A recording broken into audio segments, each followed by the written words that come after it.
new. Yeah, this has been there for a while. What you see there is a flight simulator which pilots use for training, and that for years has been on a hexapod system, 6-axis system, because it allows for front, up, down, side to side, as well as rotation like that. In industry, wherever there is any kind of precise machining to be done, they always use a hexapod system for placement. Space telescopes have always used a hexapod system for aiming, because it's so far away. You have a little bit here and there. Instead of looking at one star, you're looking at the other star. So there, all these places are places where you have to use a precise positioning. So the hexapod is known in industry. What it does is, it allows you with the same set of connectors, it allows you distraction or compression, that is one axis in terms of length. It allows you angulation, this way, that way, front, back, any kind of bending. It allows you translation, side to side, front to back in any oblique plane, and it allows you rotation. So with the same 6 struts, without changing the struts, you can achieve all kinds of movement. But because this is 6 axes being corrected together, this cannot be done mentally. You know, the smartest man also is not able to do this kind of correction manually. You have to do this by means of a software program. So the hexapod is a collection of these struts, those Y connectors, and the program which does it. So it doesn't change the requirement of your knowing how to put a good fixator on. It doesn't change the requirement of you understanding what is the deformity. You still have to understand what is the deformity. You can use the software to tell the computer what to do, but what is to be done, that you have to know. Right? So this thing about, you know, computerized, you can, it's all right to, we use it, you can use it to impress a patient. Oh, I'm doing the latest computerized, and then use the laser on that and say laser assisted computerized. So this I'll just go through with you when I'm doing the software, when I'm doing the demo. The study has shown, their studies have shown that the accuracy of correction is in the range of 1 millimeter, as well as inside of 1 millimeter and degree. So this was patient with varus and shortening. These are standard ways of calculating the deformity, and then you have to calculate certain things as to where is the cora, and then where is it in relation to the ring, so that you are able to input into the software. And then you have to put in the mounting parameters. We'll see that in more detail in the demo. And the software then tells you that each distractor has to be turned so much if you want to get this corrected over 20 days. And by doing that, we are able to correct not only the angulation, varus angulation, but also a little bit of procurvatum which he had. Both of that can be corrected, and actually in this particular case we did a lengthening also. Yeah? Or this guy, that's where the osteotomy was. Then patient gets a graph like this to how he has to distract, and this is midway between the before the hexapod is removed. Angulation is corrected almost completely, again given a little bit of extension because he had a flexion deformity. That's the correction. And once the correction is over, the hexapod can be removed and regular rods like a regular Ilizarov can be put. You can also use it for fracture reduction when you have a patient coming to you late, like this, 3 weeks later. If you have to reduce this in a sort of open fashion, you would have to open it, do a lot of soft tissue stripping. On the other hand, if you use a fixator and get this gradually reduced in a stepwise fashion, which I'll show you here. क्या हो रहा है, नहीं हो रहा है? अरे इधर जैम हो रहा है, पहले दूसरा कर. तो पहले वो क्यों किया? ये 3 करने के बाद ये इधर का किया.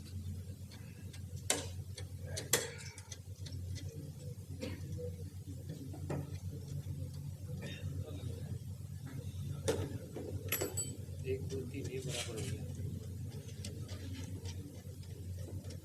क्या बराबर हो गया? इसका लेंथ कितना है वो? इसका 161.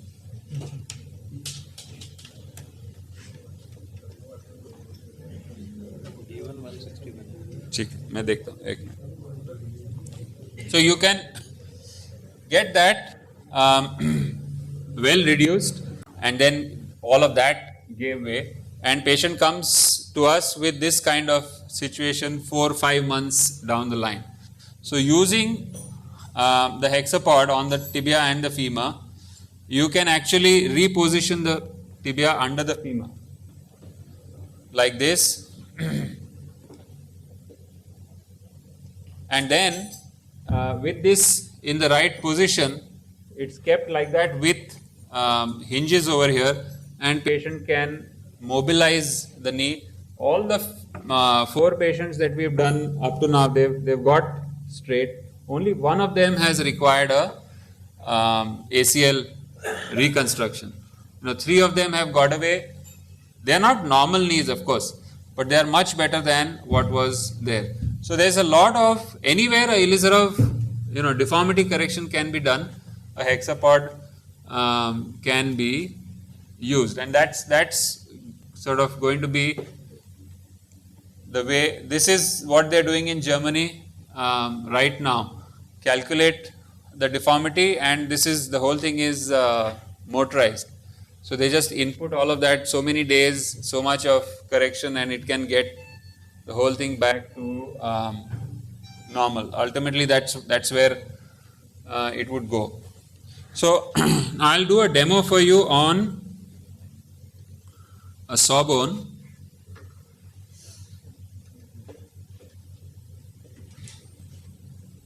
I'll just have to get it into a deformed position. एक मिनट छोड़. Nomenclature or a way of naming these rods. So this is distractor 1 or D1, that one is distractor 2, next is distractor 3, distractor 4, distractor 5, and then distractor 6. As we go to the right. And that's the lateral view. Alright, so this is a fracture which has say come over after about 3 weeks, 4 weeks. If you have to do an open reduction, you would definitely need to do a fair bit of stripping. So in terms of the planning here, you have to do proper X-rays, orthogonal views. You have to use magnification markers so that you know when you are measuring lengths, you have to know exactly what are the correct lengths. There are some specific centering balls which come with the set which has to be used. And then you have to decide what is the deformity and what is the fulcrum that I am going to use. Fulcrum is the point around which I am going to turn it to correct the deformity. So that's an X-ray, you can say. So that's the proximal axis, that's the distal axis, both of them meeting over here. So the angulation point is over here, and that is so much of translation. Correct?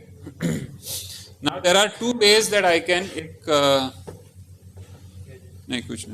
there are two ways that I can move this around. One is around this Cora point. If I just move it like that, no, I have to show that एक ये देना मेरे को, tibia देना छोटा. Just show me that tibia, I need a, if around this point, if I move it, everything gets corrected. So if I keep this as the fulcrum, it's straightened. Whereas if I do this and I straighten it, there is still a translation, and then I have to translate, right? So that's what we call in Ilizarov terms as the cora and the fulcrum. So just a closer view of the same thing.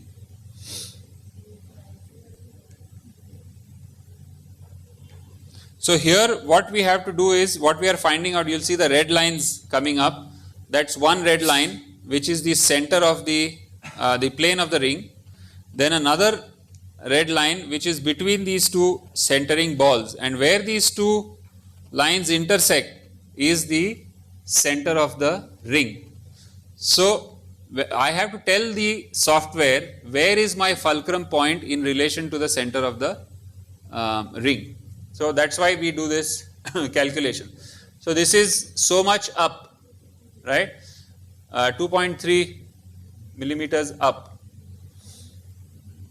and so much to the left. I am going to keep the fulcrum over there, not over here, because I am going to do it. I showed you two ways that I can correct it. One is keep the fulcrum down, and second is keep it up. So I am using that fulcrum up. Same thing on the lateral. Here we draw the plane of the hinge, then we draw the line joining the two balls. You get the center. This is not perfectly right, but you get the center. Then how much up is the fulcrum, how much anterior or posterior is the fulcrum. So the software has to know what is the size of the ring that you are using, and we have to define something known as static and dynamic. Static is normally in industry terms or in mechanical terms, if I say that I have a flexion deformity, okay, to straighten this I have to, this part is static and that part is dynamic. And even we think of, when you say varus and valgus, if I am going to correct a valgus deformity, you think it's the distal portion which is moving. But you can also, if I am sort of bent over this way and my bottom is static, then I can also turn like this and become straight. So static and dynamic can be depending on how you define it. So in these cases, usually we say that the lower ring is static, exactly like how it is here. The lower ring is not going to move, it's the upper rings which are going to move. Then we have to define what is the zero position, that is the anterior part of the ring. I think that we'll show you there, and define D1, what are the distractor lengths and where the Y adapters. So this is the screen of the software. So diameter is 140, and where these various Y connectors are connected in hole number 2, 15 and 29, and what is the length of all the distractors. So D1 is 161 millimeters, D2 is, so the moment I put that in, the software shows the orientation of the rings to each other, which kind of mimics what you see in actuality. And then we can give it the order of correction. So normally what we do is, we put all of these things together. In this particular situation, to demonstrate how it happens, I will show it to you one by one. So normally for a fracture, say a fracture like this, what will you do? You want to first distract it out to length so that nothing is engaging, right? Once it is distracted out to length, then you correct the angulation. Once the angulation is corrected, then you correct the translation. Then you correct the rotation, and finally you compress it. So for that, normal sequence of correction would be this. Because right from this position, if you try to do everything together, obviously things are going to clash. That's the problem he was having actually. The fragments would sort of hitch onto each other. So in the software, we can say that we want to go up by 28 millimeters. So 28 millimeters means when I put in 28 millimeters there, it says D1 has to increase by 18 millimeters करना. ये D1 है इधर का. All right. So if I want distraction of 28 millimeters, D1 has to go up by 18, D2 by 27, D3 by 24, D4 by 22, and this one by 20. Rest of them are all like 20. तो ये वाला कर. That's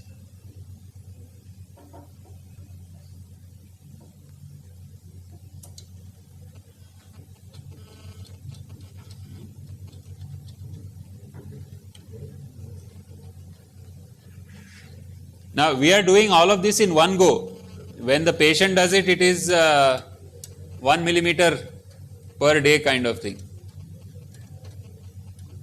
शायद इसमें numbers होएगा देख. हाँ. So that's the numbers which have to come. D1 is 179. D1 179. D2 192.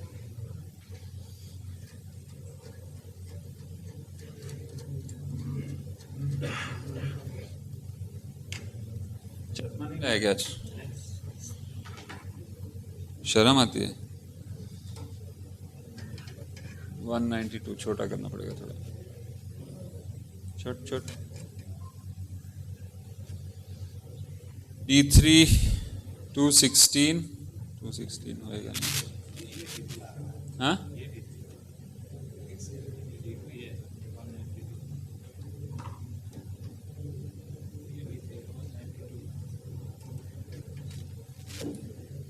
Okay.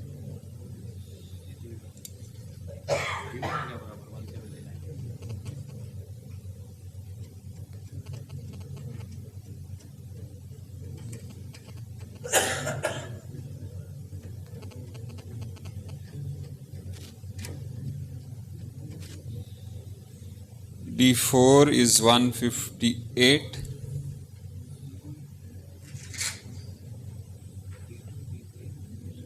Don't confuse me. This is D1, D2, D3. D3, D4. D5.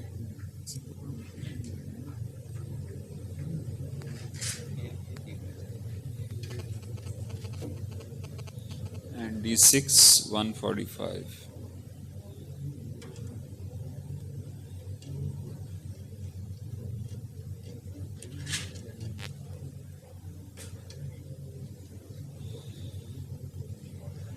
Okay. So after doing that distraction on the AP, this is how it should look, which is what it looks like, and on the lateral, that's how it looks. So basically everything is cleared up from each other. Next step would be to correct the angulation.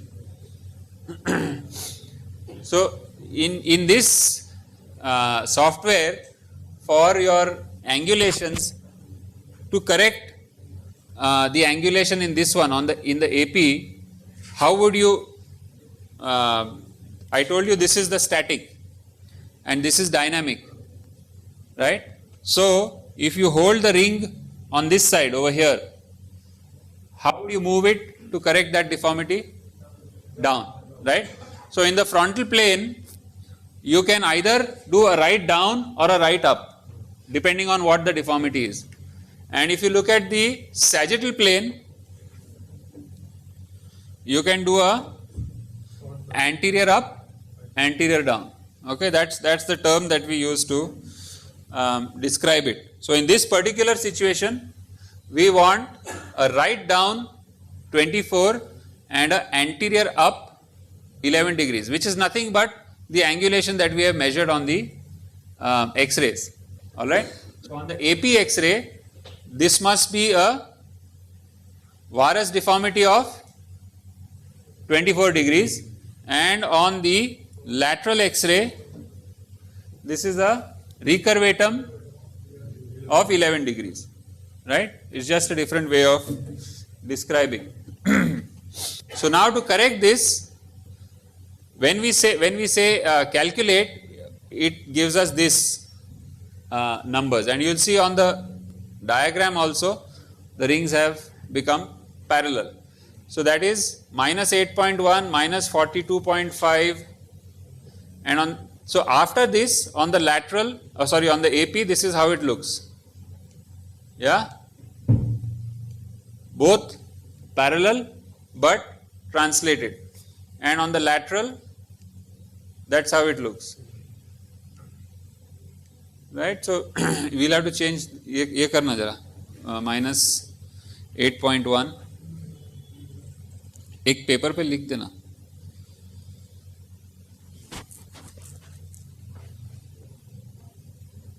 minus 42.5,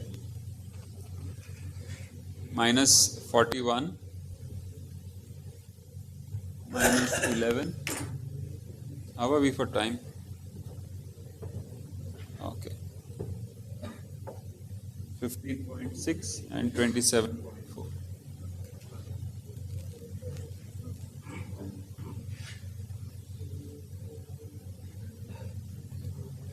Now, in terms of translations in this system, you can do, of course, up down is also a translation. When you distract, that's also a translation. It's in the axial,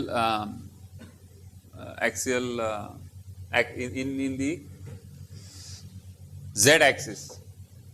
So you can do a right left and an anterior or posterior, which we normally think of. So if you do a anterior as well as medial, it's a slightly translated or oblique plane movement. All right.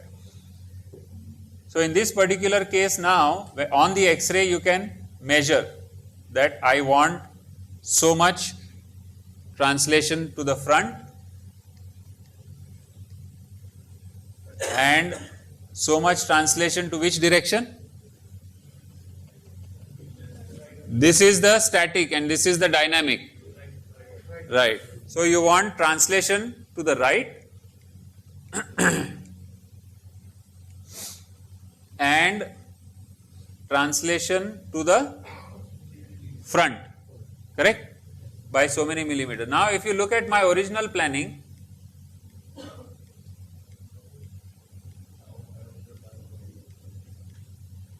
all of this can be done in the original plan also.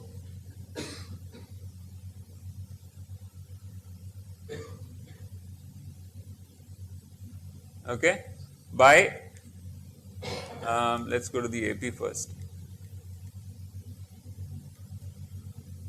Yeah, by how? One is how much up it has to go is the distance between this and this, the vertical distance, right?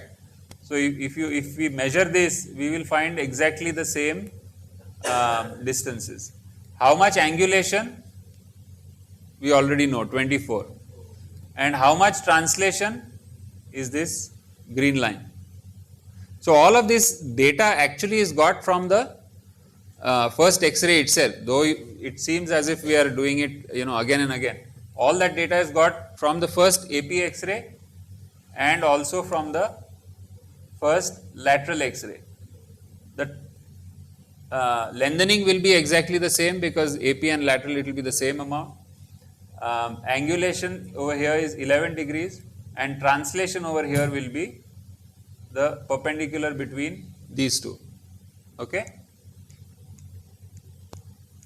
It's just that I have broken it up into the sequences so that it's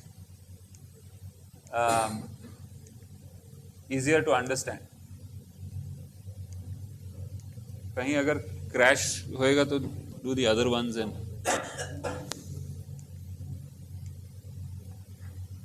कौन सा बाकी है तेरा? पहले plus किया ना? हाँ, अभी कौन सा बाकी कौन सा है? D2 ये है? नहीं, ये D2 है. D3 का कितना है? Okay.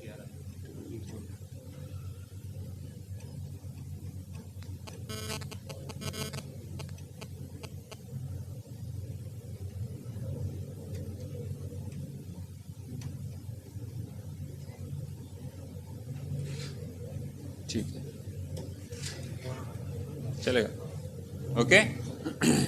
So now you have angulations corrected, both fragments are parallel to each other and translated on the AP as well as on the lateral. All right.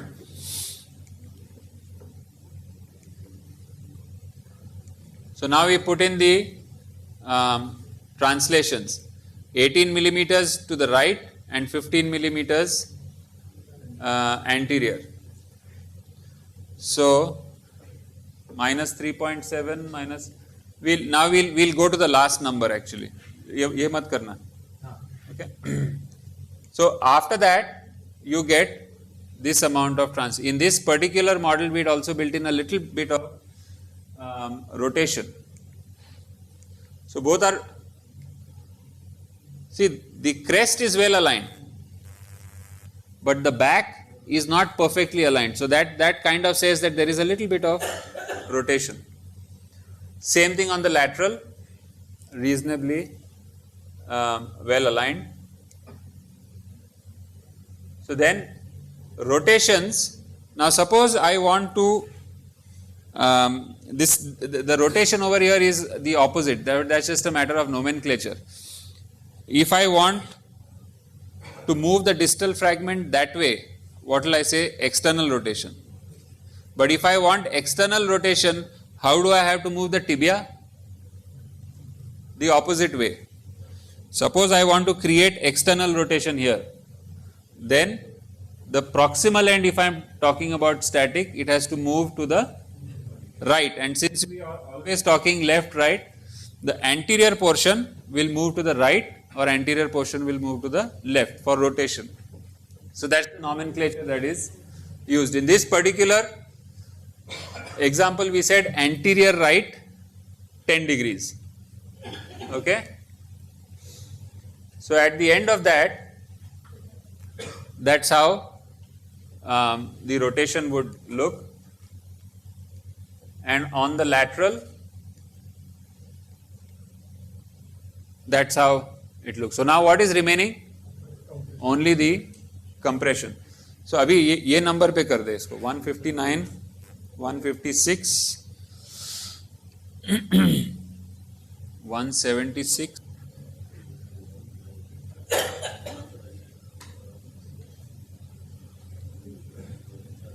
D1, 159.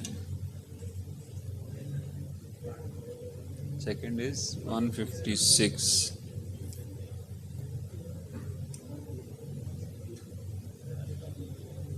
Huh?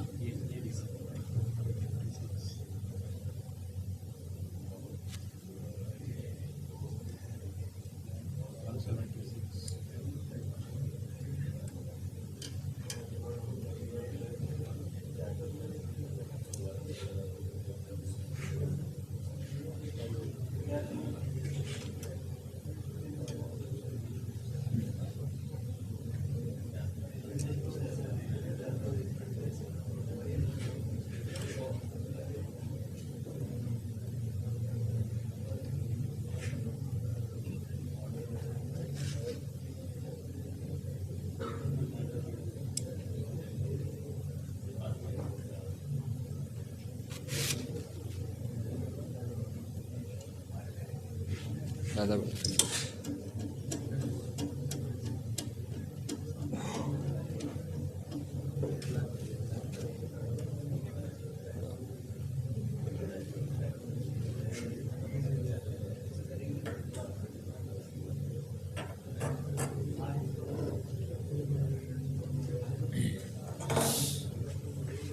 Okay, so on the AP, that's how it would look, and on the lateral, that's how it would look.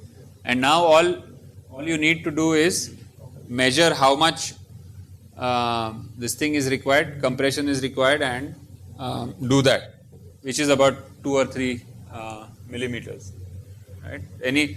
So sometimes even during the treatment, if you find that something is not going the way you want, you can always do an X-ray and treat that as a deformity. And all of this is done without changing these rods. You can do this with conventional Elizarov also. It's not that you can't do this with a but with a conventional Ilizarov, if you have to do angulation, the kind of frame is different. If you have to do translation, then you have to use a translation box or a translation device. And here the most important is you can do everything together.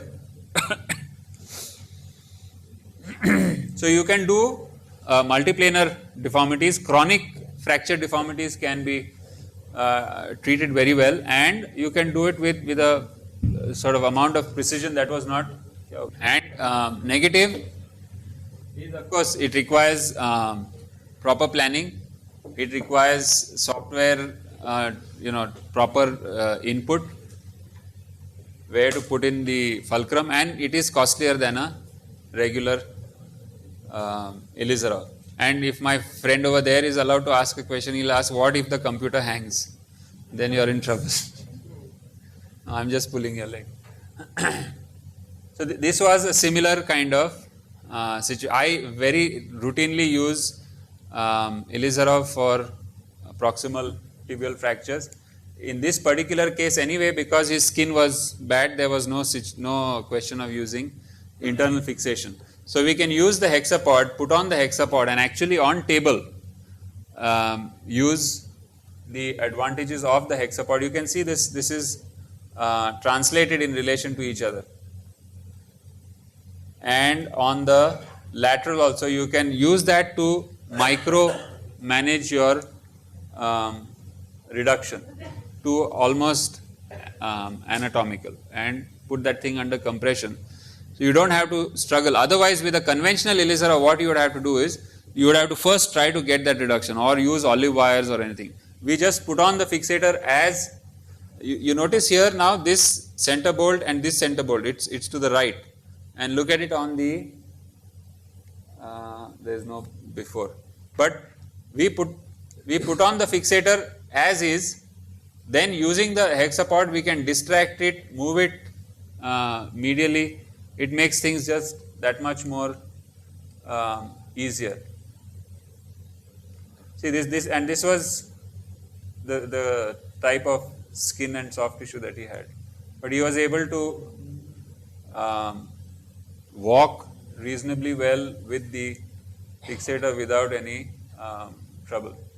Now there was one video that we were supposed to show, but the reason I didn't show the video is I think spending a little more time on explaining this would be more useful, and that video is with commentary and self-explanatory, and all of you all today have internet, thanks to BSNL Jindabad. So if you go to YouTube and remember my name, Mangal Parihar, all these videos about surgical application of the rail fixators, there's 3 or 4 different cases where that is available, or you can ask the Pitkar people also. They should be able to provide you with DVDs if you don't want to sort of get it off the net, but it's all easily available on